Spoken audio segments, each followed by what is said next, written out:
Malamig na, no? Bye-bye. Ingat, KG. Kasabay po. Sino? Ingat ha. Yeah. Ingat ha. Pasok na si Kuya AG. Bye. Good morning, Yuna-chan. Ingat ha. Ayan. Magandang araw po. Kumusta po kayo dyan? Masaya tayo ngayon at meron tayong good news. Ito, monthly good news to. So, sampay ko muna to bago tayo magkwentuhan. Si Aya kasi naglalaba siya tuwing gabi. Tapos, sinasampay ko naman to tuwing umaga. Okay.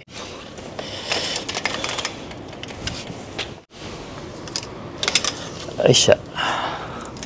Maganda araw ngayon Hindi rin masyadong malamig. So, mabilis matutuyo to. Ayan. Ang good news natin.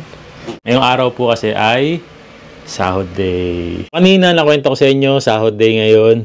And ang masaya kasi ngayong buwan na to, bukod dun sa sahod na matatanggap ko ngayon, ay meron akong extra bonus na matatanggap mula sa company na pinapasukan ko. Kwento ko sa inyo kung paano nangyaring nagkaroon ako ng bonus ngayon. Bawat company kasi dito, hindi naman lahat, pero isa sa mga company na yon, yung company na pinapasukan ko, ay nagbibigay sila ng bonus. Bonus yun sa mga nagtatrabaho na walang absent. Ayun. Na walang yasumi. Ibig sabihin, lahat ng araw na may pasok, pinasukan mo. Ibig sabihin, may bonus tayo. So, magkano yung bonus na yon? Ang presyo po ng bonus na matatanggap natin is 10,000 yen. Katulad ng sabi ko uli, iba-iba rin ng company. So sa company na to, ang bonus na binibigay nila, na tinatawag po itong Gambate Teate. Ibig sabihin, pinagbutihan mo yung trabaho mo. So meron kang bonus na matatanggap. Diba? Magkano rin yan? Nasa 3,800 pesos. So not bad, diba? Kasi pumasok ka lang ng buong pasok, bukod dun sa sasahurin mo ng buo, meron ka pang bonus na matatanggap na 10,000 yen. Sa ibang company naman, dati doon sa ibang company na pinasukan ko, ang natatanggap naman namin doon, 5,000 yen lang. Kaya swerte na ako dito sa bagong pinapasukan ko, na 10,000 yung kanilang Gambate Teate. So mamaya papakita ko sa inyo kung magkano yung sinweldo ko ngayon. Ayan, time check po, 1 PM. So naglalakad-lakad ako, papunta ako ngayon ng bangko para i-withdraw na yung aking sahod ngayong buwan. Ayan, magkano kaya yung sinweldo natin ngayon? Hindi pa kasi binibigay yung ano bang tawag doon? Payslip. Mamaya pang gabi bibigay yung payslip namin, pero sabi may sweldo na raw ngayon, nasa bangko na. Direct sa bangko na kasi yung sweldo namin. So naglalakad ako mula bahay hanggang dito sa bangko. So 10 minutes lang naman yung lakad, saka maganda rin yung paminsan-minsan nakakapaglakad. Napapansin nyo, medyo hingali na rin ako. Kaya kailangan ko talaga ng lakad din. Nakakabilib nga yung mga matatanda dito. Ang hilig talaga nilang maglakad-lakad. Yan. Kaya siguro isa rin sa dahilan kung bakit na mahaba ang buhay ng mga Japanese Yan po yung hilig nila, maglakad-lakad din.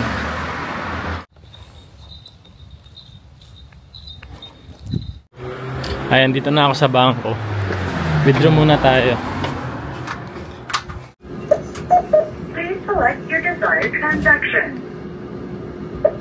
Please insert your passbook or card. Desired transaction.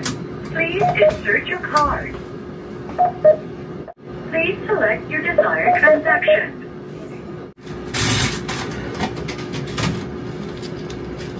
So after nito, diretso naman ako ng 7-Eleven. Siyempre, paminsan-minsan nagpapadala ako ng pera sa Pilipinas.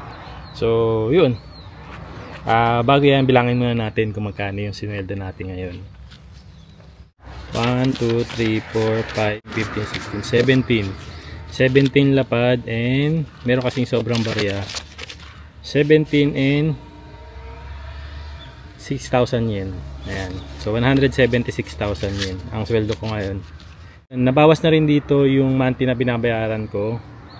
yung health insurance, tapos yung mga taxes, yung residence tax, ayan, yung income tax, yung pension, ayan, tapos kasama na rin dito yung koyuhoken. Ayan. Ayun, ito namang sinweldo ko, yung ilan dito syempre diretso na sa bayarin, katulad ng mga gas, kuryente, tubig, cellphone bill, telephone bill, ayan, internet, and syempre yung sa monthly food allowance namin, monthly payment para sa school ng mga bata, yung other insurance ko pa, class activities pa nila yun at saka ni Kuya EG, may mga bayad din po yan. So, kaya halos wala rin natitira talaga. Ayun. Pero, yun. Ayun, laban lang. Kasi nasa Japan naman tayo, basta nagtatrabaho kayo, ayan, hindi mahirap ang buhay dito. Ayan, so nandito na nga po ako sa bahay and hawak ko na nga itong resibo kung saan nagpadala ko ng pera papuntang Pilipinas gamit ang 7bank. So ang nakalagay dito ay yung MTCN number na makikita nyo. So yung MTCN number na yun yung ibibigay nyo sa receiver o yung tatanggap ng pera sa Pilipinas. So ito yung papakita nila para ma-receive nila yung pera.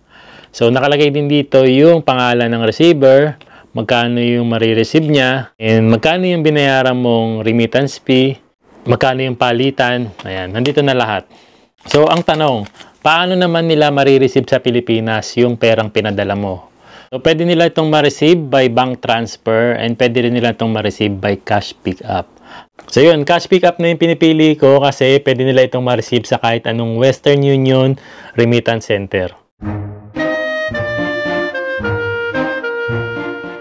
Ayan, para sa mas mabilis at convenient na pagpapadala ng pera sa Pilipinas, ay ituturo ko na rin sa inyo kung paano nga ba gamitin ang 7bank. Ayan, at alam nyo ba na merong mahigit 27,000 7bank ATM nationwide? Kaya naman hindi magiging mahirap yung pagpapadala natin ng pera dahil 24/7 open sila. So kanina nga pumunta ako ng 7-Eleven and pagpasok natin doon, hanapin lang natin itong ATM machine and doon tayo magpapadala ng pera. So, gamit natin yung ating 7bank card. Kung wala pa kayong 7bank card, ayan, pwede naman kayo mag-register. Ayan, puntaan nyo lang yung link na nasa comment natin kung paano mag-register. Tinuro ko po dyan kung paano tayo mag-register sa 7bank. Ayan, so proceed tayo sa pagpapadala. Unang-unang, kailangan lang nating ilagay yung ating card. Ayan, tapos hanapin lang natin ito. So, tapos pindutin lang natin itong domestic withdrawal money transfer. Tapos kapag magpapadala tayo sa Pilipinas, pindutin lang natin yung international money transfer. Pero dahil wala pang laman itong aking cash card, ay magde-deposit muna tayo. So tuturo ko muna sa inyo kung paano mag-deposit bago tayo magpadala ng pera sa Pilipinas. Makikita naman natin dito, withdrawal, deposit, balance inquiry. So pipindutin natin yung deposit. And tapos ilalagay na natin yung pera na kung magkano yung i-deposit natin. Ayan, check nyo lang kung tama ba yung hinulog nyo at yung nasa screen. Tapos click nyo na yung continue. Tapos pwede nyo i-click yung receipt or confirm. Kung gusto nyo ng resibo, click nyo lang yung receipt. Tapos kung ayaw nyo naman ng resibo, pwede nyo lang i-click yung confirm. Tapos babalik na uli sa inyo yung card nyo. Tapos yung deposit completed na and babalik na uli yung card mo. After natin mag-deposit ay pwede na tayo magpadala. Ilalagay lang uli natin yung ating cash card. Ayan, dahil magpapadala na nga tayo, pindutin na natin yung international money transfer. After nyan, pindutin lang natin yung confirm button. Tapos makikita mo dyan kung magkano yung remittance fee. Ayan, paalala ko lang sa inyo na mas bumaba na yung remittance fee ng 7bank na as low as 400 yen, pwede na tayo magpadala ng pera sa Pilipinas. Ito po yung kanilang remittance fee chart. After natin ma-confirm yung ating remittance fee charge, pindutin lang po natin yung ating 4 PIN code number. Tapos nyan, i-enter nyo na po kung magkano po yung ipapadala nyong pera, tapos i-click nyo lang po yung confirm. Tapos po nyan, isa-select nyo na po kung kaninong receiver nyo po ito ipapadala. Tapos, pindutin na po natin yung confirm button. Pipili na rin tayo kung ano yung purpose ng pagpapadala natin. Tapos, lalabas na po dyan yung details kung saan nakalagay po dyan yung pangalan ng receiver and magkano po yung pinadala nyo, magkano rin yung remittance fee, total din ang matatanggap ng receiver nyo. After nyo pong mabasa yung details at wala naman pong mali, pwede nyo na pong pindutin yung confirm.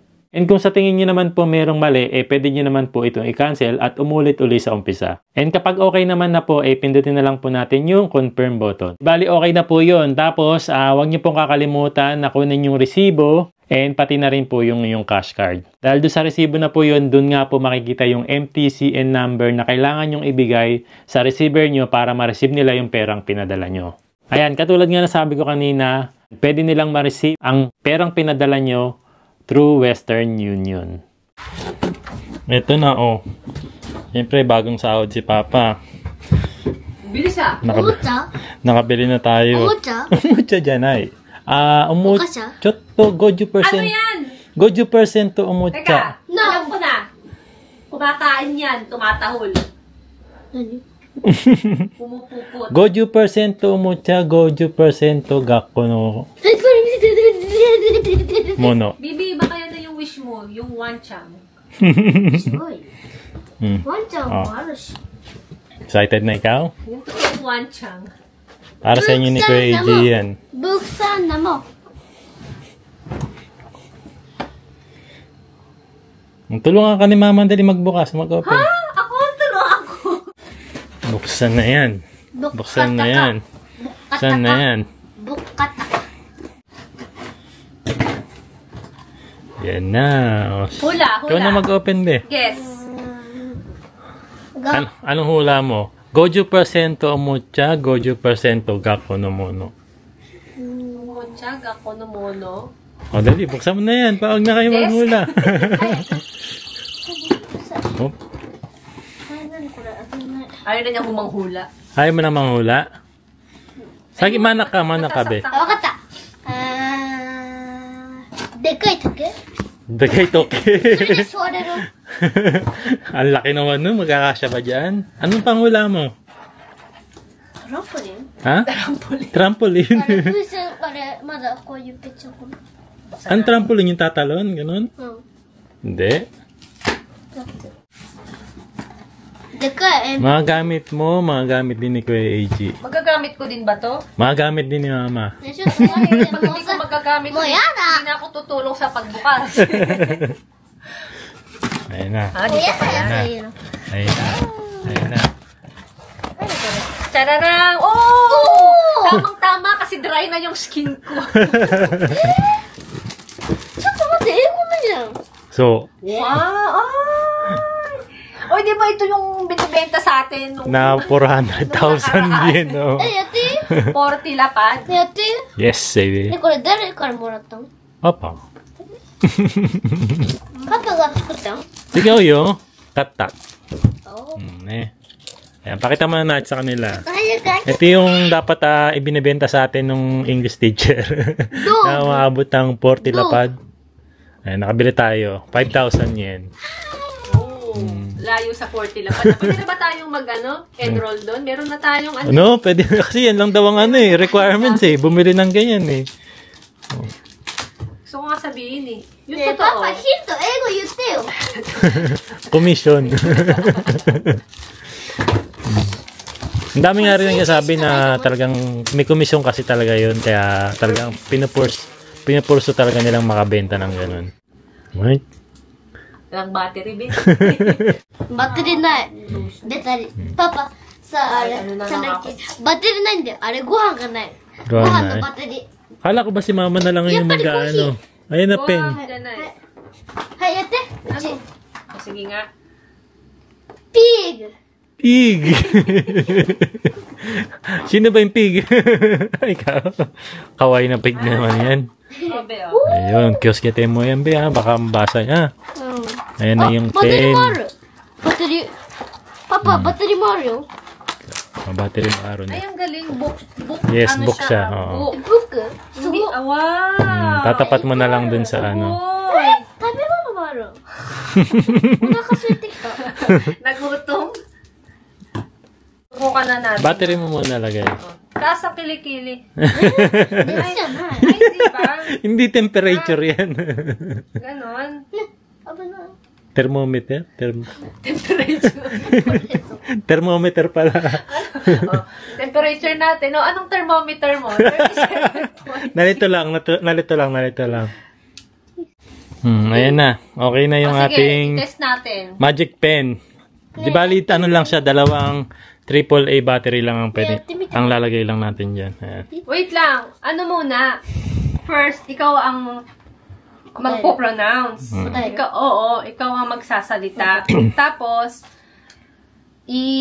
gagamitin natin tong magic wand. Magic pen. Kung tama ba yung pronunciation mo, ne? Oh, yeah. Tsa.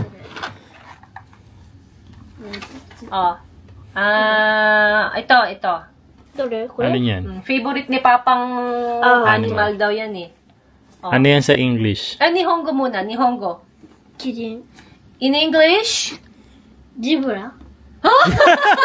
Giraffe! Oh, yes, giraffe. Oh, yes. Hindi, nalito lang siya kasi nasa unahan yung zebra. Hindi, parehas kasi may mga ano eh, no? May batik-batik. Batik-batik eh. Oh, sige, giraffe. Okay. Yeah, giraffe. Paano? Ha? Giraffe. Giraffe. Yeah. Oh. Tama ba? Miss Timite. O kay Papa. Ha? So, di bali yung pen na yan para sa Nihongo. Nihongo. Tapos, pwede rin sa Ego. Okay. Ayun. O, nasa Ego na tayo. O, pindutin mo na yung ano yung sinabi mo kanina? Giraffe. Giraffe? Ayun. Ano yun sa English? Dosang. Ano yun? So. Elephant. Okay. Elephant. Paano? Paano? Elephant. May kasamang ganun. Sobrang lamig na, di ba? Opo. Sabi mo, nagda-dry yung skin mo. Opo. Asan? Nagda-dry na, sa sobrang lamig. Ayan. Oh, binilang kita. Di ba? Hindi po kay mama ko? Hindi, sa'yo yan. Binilang ko sa'yo. Iba yung kay mama eh.